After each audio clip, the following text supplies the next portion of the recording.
The moment Jake Sullivan stumbled into the wrong hotel room with an armful of roses, he had no idea his life was about to change forever. Standing there in his delivery uniform, face to face with Eliza Montgomery, one of the wealthiest women in the country, he felt his world tilt on its axis. If you've ever believed in fate or second chances, this story will remind you why some mistakes are actually destiny in disguise.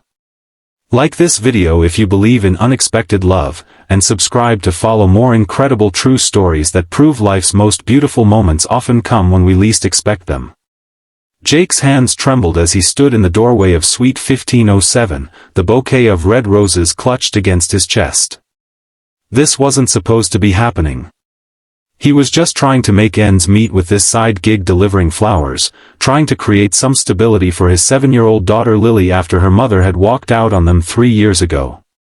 The hotel concierge had directed him to the wrong room. He was supposed to be at 1570, not 1507, and now he was staring into the tired eyes of a woman whose face he'd seen countless times on magazine covers and business journals. "I'm so sorry," Jake stammered, taking a step back. "Wrong room." But Eliza Montgomery didn't seem annoyed. Instead, she looked curious.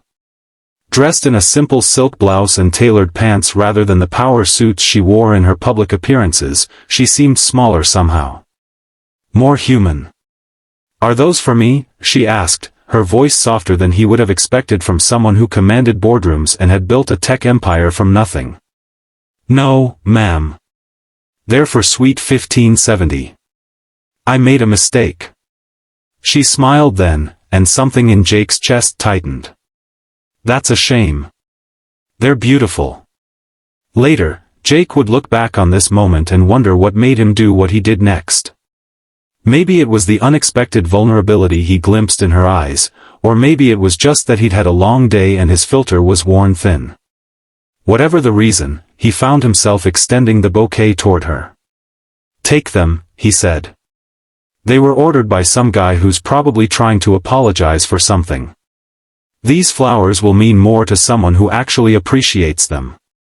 Eliza's eyes widened, and for a moment Jake thought he'd made a terrible mistake. But then she laughed, a genuine sound that transformed her face, and accepted the roses. "That's the most honest thing anyone has said to me in years," she said. "What's your name?" "Jake. Jake Sullivan." "Well, Jake Sullivan, would you like to come in for a cup of coffee? I was just about to order room service, and I hate eating alone." Jake should have said no. He had more deliveries to make, and Lily was waiting at his neighbor's apartment. But something in Eliza's expression, a loneliness that mirrored his own, made him nod. "Just for a few minutes," he said. Those few minutes turned into hours as they talked. Jake learned that Eliza was in town for a major business merger, one that would solidify her company's position as a leader in sustainable technology. But beyond the business talk, he discovered a woman who collected vintage vinyl records, who had a weakness for cheesy sci-fi movies, and who hadn't taken a real vacation in 8 years. In turn, he told her about Lily, about his struggles as a single father working 3 jobs to stay afloat, about his dreams of someday opening his own landscaping business. He expected pity, but instead found understanding. "It's funny," Eliza said as the evening grew late. "I'm worth billions on paper, but you're richer than I am in all the ways that matter." When Jake finally left, they exchanged numbers, something he never imagined would happen. He assumed she was being polite, that a woman of her stature would never actually call a delivery guy with dirt perpetually under his fingernails. But she did call. The very next day. Their first official date was nothing like Jake expected.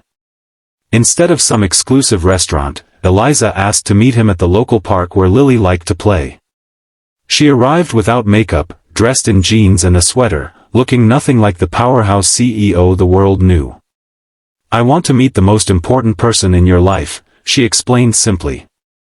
Watching Eliza push Lily on the swings, laughing as his daughter chattered away about her favorite dinosaurs, Jake felt something crack open inside him, a door he'd kept firmly shut since his ex-wife's departure.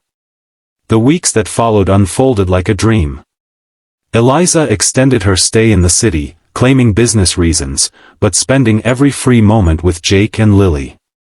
She helped with homework, joined them for movie nights on Jake's worn couch, and never once made him feel less than her equal despite the vast gulf between their financial situations. But reality couldn't be held at bay forever. The merger was completed, and Eliza had responsibilities waiting for her across the country. "Come with me," she said one night as they sat on his tiny balcony, the city lights twinkling below. "Both of you." Jake shook his head. "We can't just uproot our lives. Lily has school, friends. And I can't be the guy who lives off his girlfriend's money." "Is that what you think this is?" Eliza asked, hurt flashing in her eyes. "Jake, I'm not asking you to be my kept man. I'm asking you to be my partner. In everything." Their first fight erupted then, about pride and independence, about the practicalities of their vastly different worlds colliding. Eliza left in tears, and Jake spent the night staring at his ceiling, wondering if he'd just made the biggest mistake of his life. The next morning, as he prepared Lily for school, trying to hide his red-rimmed eyes, there was a knock at the door. Eliza stood there, looking as exhausted as he felt. "Before you say anything," she began, "I want you to know that I've never fought for anything in my personal life before. Business, yes. But not this. Not someone I care about. I've always just walked away when things got complicated. I don't want to walk away from you and Lily." She handed him a folder. Inside was a business proposal, for a landscaping company based in his city, with Jake as the owner and head designer. Not a gift, but an investment, with clear terms and expectations. "I believe in you," she said simply. "And I'm willing to compromise. I can run my company from anywhere. Let me prove that this can work." That was the beginning of their real journey together, not the fairy tale of a billionaire sweeping in to solve all problems, but the messy, complicated reality of two adults from different worlds trying to build something lasting. There were adjustments on both sides. Jake had to learn to accept help without sacrificing his independence. Eliza had to learn that her money couldn't solve every problem, and that sometimes Lily's school play was more important than a board meeting. The tabloids discovered them eventually, of course. "Billionaire's delivery boy TOY," screamed one particularly nasty headline. Jake wanted to retreat, to protect Lily from the scrutiny, but Eliza faced it head-on. "I've never cared what people think of my business decisions," she told him. "I'm certainly not going to start caring what they think about who I love." Love. The word hung between them, spoken for the first time. "Is that what this is?" Jake asked, echoing her question from months before. Eliza's answer was to kiss him, right there on the sidewalk outside Lily's school, not caring who saw or what photos might appear online the next day. A year after that fateful flower delivery, Jake's landscaping business was thriving. He specialized in sustainable, drought-resistant designs that complemented Eliza's company's environmental mission. They had settled into a rhythm, with Eliza splitting her time between her corporate headquarters and the modest home she now shared with Jake and Lily. It wasn't perfect. They still argued about money sometimes, about the privileges Eliza wanted to give Lily that Jake feared would spoil her.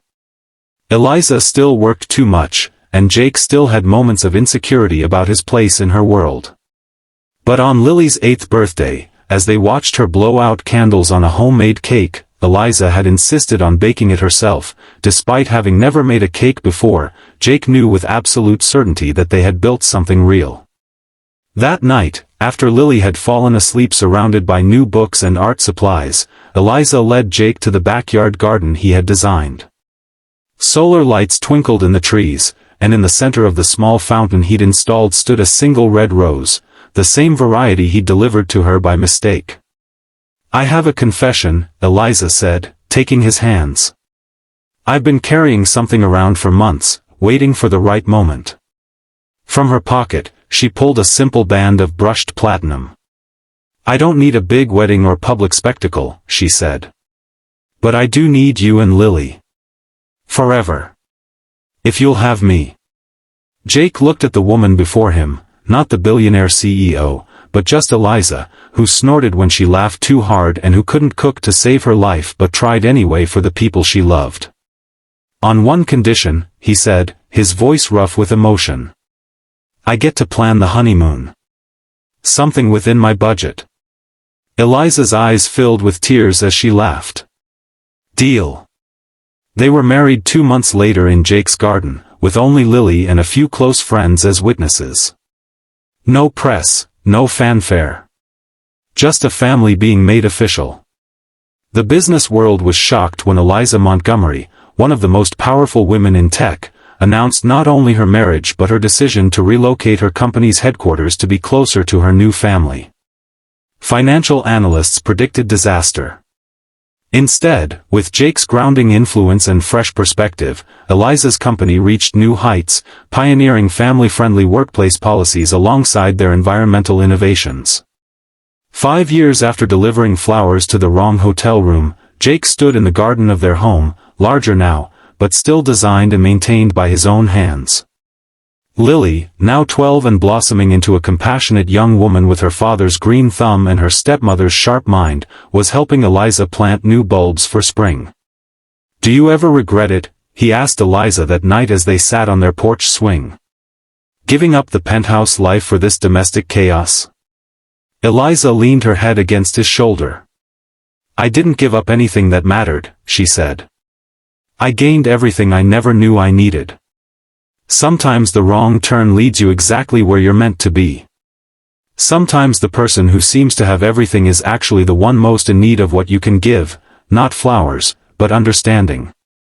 And sometimes, just sometimes, love really does conquer the divisions of wealth and circumstance, not by erasing them, but by building bridges strong enough to span them. If you've been moved by Jake and Eliza's journey, remember that connection can be found in the most unexpected places.